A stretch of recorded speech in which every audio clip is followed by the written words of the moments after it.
Hello friends, আমি সুস্মিতা। আমার চ্যানেলে জানাই সবাইকে ওয়েলকাম। তোমরা কেমন আছো? আশা করি ভালো আছো। আমিও খুব ভালো আছি। দেখো, ঘুম থেকে উঠতে আমার একটু লেট হয়ে গেছিলো, সন্ধ্যা হয়ে গেছিলো। মা আমাকে ডাকছিল যে আশ্রম যাওয়ার জন্য। আর যেহেতু মায়েরা গরু নিয়েছে আমাদের বাড়ির সামনে আশ্রমটা, তাই আমি বললাম যে আমার শরীরটা খুব একটা ভালো নয়, তোমরা চলে যাও। মা, বাবা আর ছোটো ভাইজিও আমাকে অনেকক্ষণ ডাকতে হলো, পিমুনি চলো না। বললাম না রে, আমি যাবো না, তোরা চলে যা, আমি একটু ঘুমাই। দিয়ে আমি সন্ধেবেলায় গিয়েছিলাম। আর আমি যাচ্ছি, আর আমাকে দেখে দুটো ভাইঝি আমার সঙ্গে চলে এলো।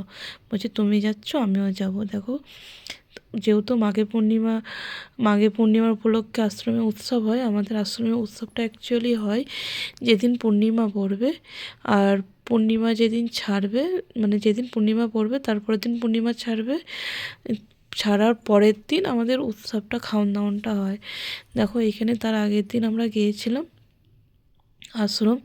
আমি আমার দুটো ভাইজিকে নিয়ে গিয়েছিলাম। এখানে দেখো, এই রুম দুটো করেছে, এখানে খিচুড়ি ভোগ রান্না হবে। আর এটা হচ্ছে আদি আমাদের ভক্ত বাবার রুম ছিল, এখানে উনি থাকতেন। তো এখন তো ওই মন্দিরটা করেছে। আর এখানে দেখো সব সবজি ফবজি কাটছে।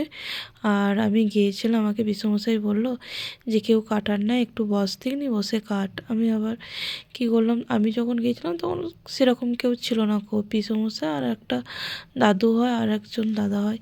তখন আলু কাটছে, আর একজন বাঁধাকপি কাটছে, একজন শাক কাটছে। চলো তাহলে কেটেই দিই। ঠাকুরের কাজ করা মানে একটু পুণ্য করা, এই ব্যাপার। দিয়ে সে আমাকে দেখে আবার সব শাকগুলো ছেড়ে দিয়ে চলে গেল, ওরা আবার অন্য কাটতে গেলো। আর কাটতে কাটতে একটু হাত কেটে গেছে, আমি জানি একটুখানি কেটে গেছে, রক্ত বেরোচ্ছে, আমি বুঝতেই পারিনি গো। আর এখানে দেখো কড়াইগুলো নিয়ে আসছে, উনুনে চাপিয়ে রাখছে, যেহেতু কালকে রান্না হবে, মানে ভোগ রান্না হবে, তার জন্য বড় কড়াই সবাই মিলে ধরে ধরে নিয়ে আসছে। দেখো, আর যেহেতু অনেকটা বড় কড়াই, আর আমাদের বাড়ির সামনে যে আশ্রমটা, মানে অনেক লোক খিচুড়ি ভোগ খেতে আসে।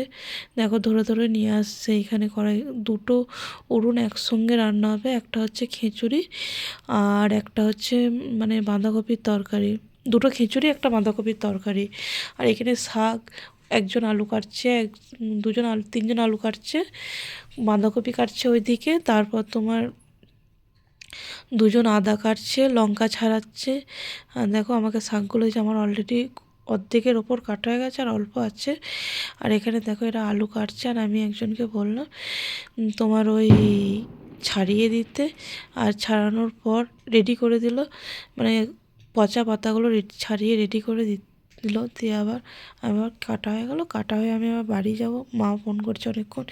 এখানে দেখো সবজি ফবজি মানে কপি কাটছে গ্লাসে করে, দেখো। আর এটা হচ্ছে বাইরে থেকে যে গেস্টগুলো আসে তাদের থাকার রুম। আর এখানে দেখো রান্না হবে, এই দুটো হচ্ছে তোমার খিচুড়ি হবে, আর এই ছোটো কড়াইটা তোমার বাঁধাকপির তরকারি হবে, দেখো, রাতের বেলায়। আর এখানে ওই ধারটাও ভক্ত বাবা থাকে, আমাদের যিনি ভক্ত বাবা আছে উনি থাকেন, উনি ওই ধারটা থাকেন, শোয়, খায়।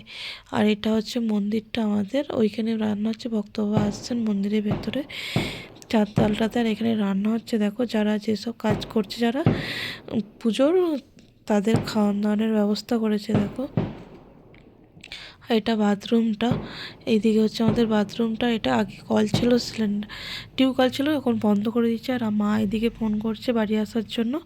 বললাম ঠিক আছে রাখো, আমার হয়ে গেছে, আমি যাচ্ছি।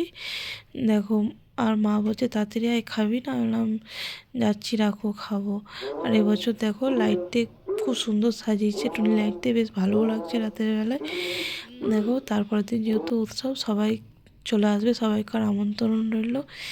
ভিডিওটা কেমন লাগলো অবশ্যই লাইক, কমেন্ট অ্যান্ড শেয়ার করবে। আর যারা ইউটিউব থেকে দেখছো তারা চ্যানেলটা সাবস্ক্রাইব করবে, যারা ফেসবুক থেকে দেখছো তারা চ্যানেলটা ফলো করে দেবে। আজকের মতন টাটা।